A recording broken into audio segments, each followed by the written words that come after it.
5ই August বাংলাদেশের রাজনৈতিক পট পরিবর্তনের পর থেকে ঢাকা দিল্লির সম্পর্কে টানাপোড়েন চলছে। চলমান এই পরিস্থিতি থেকে উত্তরণে ঢাকায় দ্বিপক্ষীয় সম্পর্কের সামগ্রিক বিষয় নিয়ে আলোচনায় বসছে বাংলাদেশ ভারত।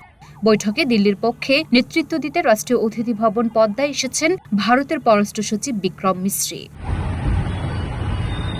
সোমবার বেলা 11টার দিকে ভারতের পররাষ্ট্র সচিবের গাড়িবহর পদ্মায় প্রবেশ করে। এফওসি শুরুর আগে একান্তে কিছু সময় আলাপ আলোচনা করবেন পররাষ্ট্র সচিব মোহাম্মদ জসিমউদ্দিন ও বিক্রম মিশ্রি।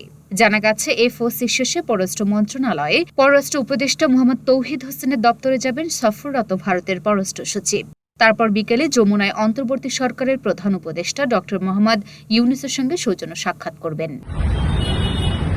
Luna Afroz Nipa, Dhaka post.